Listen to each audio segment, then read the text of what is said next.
Everyone's afraid of being home alone, until the night your house starts acting like it isn't. It was 12:47 a.m. Rain hammered against the windows, and Zara lay curled up on the couch, scrolling through her phone. Her parents were out of town for a family wedding, and she had refused to go. "I'll be fine," she'd said. Now the silence in the house was almost too loud. A sudden knock echoed from the front door. Not loud, not frantic, just 3 slow, deliberate knocks. Talk, talk, talk. Zara froze. Her heartbeat thudded in her ears. She peeked at the security camera on her phone. Nothing. No one on the porch. Another knock, this time from the back door. She turned off the TV, holding her breath. The rain made it impossible to hear anything clearly. Her phone buzzed. A notification from her home security app. Back door unlocked. Her stomach dropped. She knew she had locked every door. Zara grabbed a kitchen knife and crept toward the hallway. Every step creaked louder than the last. She could hear faint breathing, not hers, coming from the kitchen. She dialed 911, whispering, "Someone's in my house." But before she could finish, the line went dead. The lights flickered. Then everything went dark. In the pitch-black silence, she heard footsteps, slow, dragging, uneven, moving down the hallway toward her room. She hid behind her bedroom door, knife trembling in her hand. Then she saw it, a shadow stretching across the floor, tall, thin, and smiling. Not a person, not really. Its grin was too wide, its face too pale, its eyes too dark. The thing whispered, "You shouldn't have stayed alone." The lights flickered back on, and the room was empty. Zara collapsed, sobbing. When her parents returned the next morning, they found the house untouched. Everything was in place, except one thing. On the kitchen table, a muddy handprint. And beneath it, written in water, "See you next time." 3 days had passed.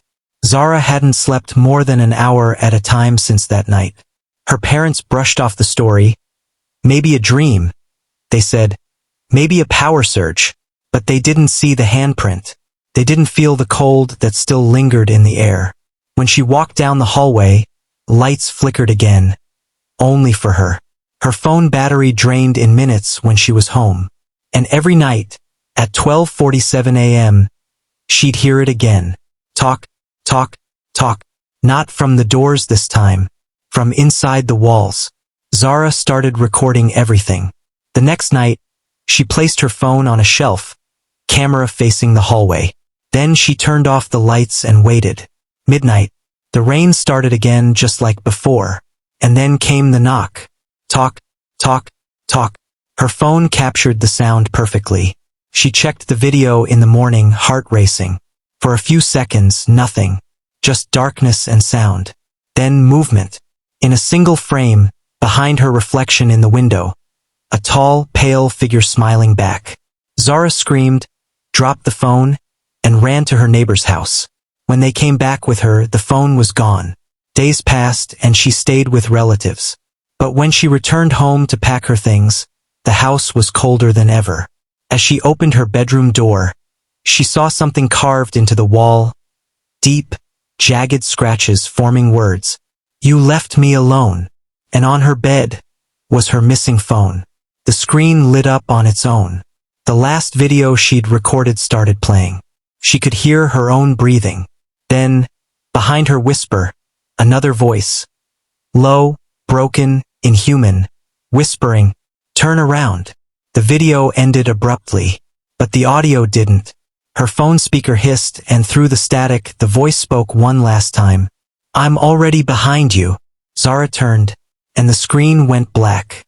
When Zara opened her eyes, she was on the floor. The house was silent, too silent. Her phone lay shattered beside her, screen flickering weakly. She couldn't remember blacking out. All she remembered was that voice. "I'm already behind you." Her first thought, get out. She stumbled toward the door, but it wouldn't open. The lock turned freely, but the handle wouldn't budge, like someone was holding it from the other side. Then, footsteps. Above her. In the attic. Zara grabbed a flashlight from the drawer and climbed the creaking ladder. Dust fell from the ceiling with every step. The air grew colder as she reached the top. A heavy, suffocating cold that made her breath visible. The attic was empty, except for a small trapdoor in the corner, one she had never noticed before. A faint tapping came from beneath it. Talk, talk, talk. Her hand shook as she opened it. The smell hit first, damp wood and something metallic. Inside, a crawl space barely big enough for a person to fit. And there, pressed against the far wall, was a small, dirty mattress, a blanket, food wrappers, and photographs of her, sleeping, cooking, sitting on the couch. Every moment she thought she was alone. Her stomach turned. This wasn't a ghost. Someone had been living inside her house. Before she could scream, the flashlight flickered, and a voice whispered from the dark corner of the crawl space. "You found my room." Zara dropped the light. It rolled across the floor, stopping at a face. Pale, grinning, eyes wide and shining with madness. He crawled toward her, joints cracking, whispering, "You shouldn't have locked the doors. I was still inside."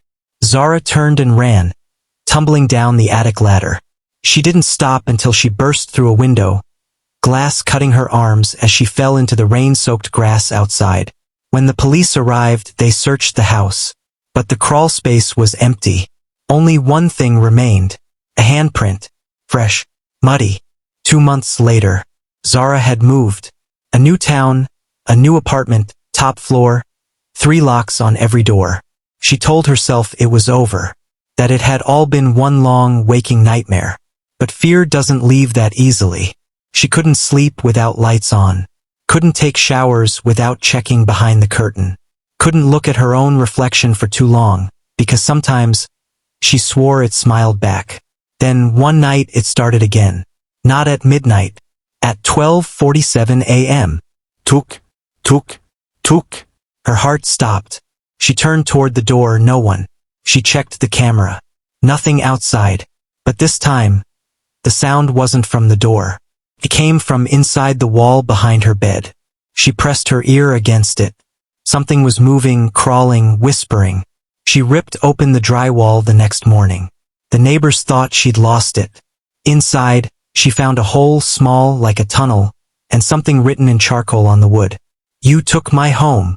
She called the police again, trembling, begging them to check. They found nothing.